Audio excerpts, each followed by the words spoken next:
womanly openness, and then others feel like they were more like I called it the Japanese pagoda, which it wasn't what it was. It was, I don't know what it was, but you know, like this is more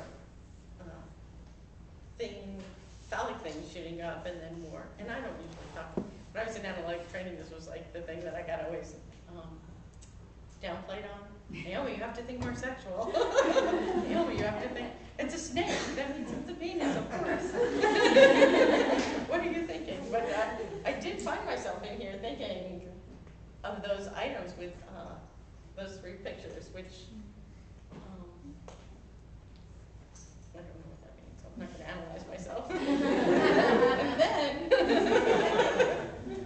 does somebody have a couch? So I guess I'll stop there. Those were my thoughts. I thought the artwork was beautiful. I was surprised at how the use of color made everything come alive in various ways, and they were touching. Yeah.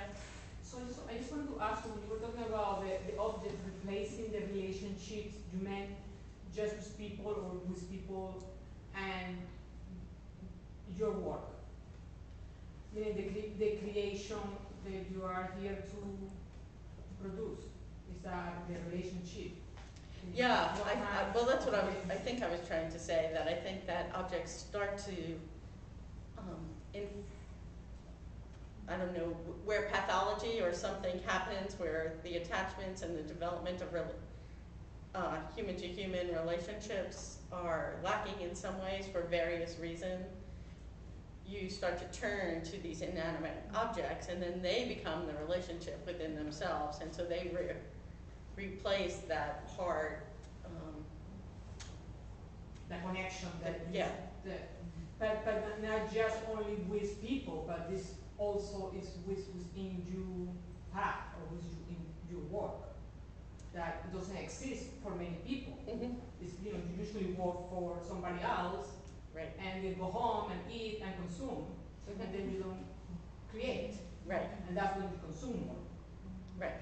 Okay. And and the objects are become what's the sustaining, filling relationship.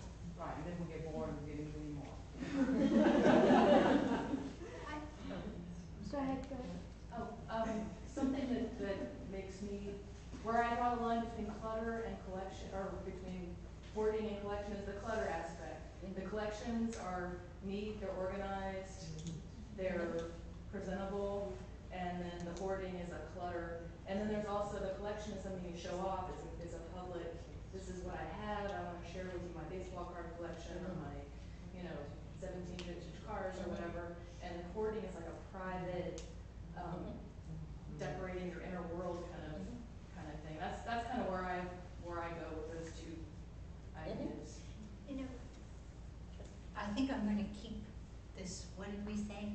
Turning the tables. I'm going to keep doing that, because I think as much as what you said seems very valid to me, there's also the contradiction that well, let me see, where did you go?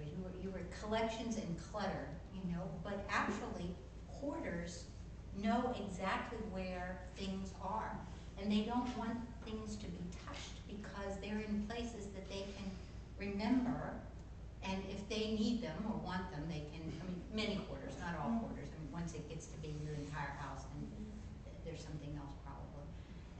And on the other side of what you were saying, collections are public, but hoarding is public. It gets to the point where, although there's oftentimes shame involved with it, it is an expression of yourself, a manifestation of yourself in the most public way. If a hoarder had a closet, which probably all of us have, all of us have a drawer or a closet or something that we put the mess in, then we can think of that private public line as being held. But once it starts to spill out of there, it's actually how we represent ourselves to the world, and it distances other people in that way. So this is a very, very interesting concept, I think, or interplay between these two concepts, because they can constantly be spun, and and they are the same thing on the other side as they were on the first side, you know, it's... There may be a little bit more ritualistic kind of behavior with hoarders. Mhm. You know, where they get the object, they might wrap an object, they might do something in a certain way where you're collecting, you might put it, wouldn't need those rituals around it in the same way. Although you could, every time you got a picture, you could. Yeah. Or people who touch their collections. I mean, Freud did that. He was always touching his collections and moving them, and he was completely obsessed. He'd go on vacation and look everywhere in whatever country he was and whatever language signs were written to see if he could make out the word antiquities, because he was obsessed with getting more and more of these things. Kind of like some hoarders are obsessed with going out to the dollar store, or you know, the supermarket, or a sale at Nordstrom's or whatever, obsessed with the process, the content of which they bring home and then never, you know, they abandon. Is there in your field any literature that's written about these concepts around like collecting and hoarding that deal with the collection and hoarding in the animal world, and as it relates to the human world? I'm sorry, in the animal world? You mean animal hoarding? Or Kind of as it relates to like human hoarding. It's just, I just am interested to know if your field kind of discusses that ever. Yeah. I bet people do, but I don't. I mean, I think that's a slightly different slice of psychology, but I'm sure there, I mean, you know, like squirrels and You know, how they get there. there are lots of animals that hoard. Have you heard of the bowerbird? The bowerbird, they had, the bowerbird is a bird in the Amazon, I believe, that collects objects for the sole purpose of creating a kind of a seducing room for his mate, and makes these really elaborate, they call them bowers, with sticks and twigs and berries, and I mean they're color coordinated and really elaborate, and the male bowerbird is trying to compete with other bowerbirds to make the most attractive display of objects to attract a female. So I don't know that anyone's collected it into a study on all the animals who are hoarders, but that's one really good example. An interesting thing about what you say is that it sounds very relational. yeah. You know, that there's that piece of attracting the other. And Yes, the reward is that he gets a mate, right. whereas it's not really clear what the hoarder's reward is. The reward is to stave off anxiety, or yeah, And the object is the main. and the object is a mate. In the case Whereas of like a crow or something, they Right. often are familiar with collecting shiny objects, but not for any apparent reason, which is other than to hoard it because maybe it fancies them. You know. and that's a really nice thing about the paintings, is that there are these little shiny objects. In Yeah, Exactly. Little come hither up. Yes.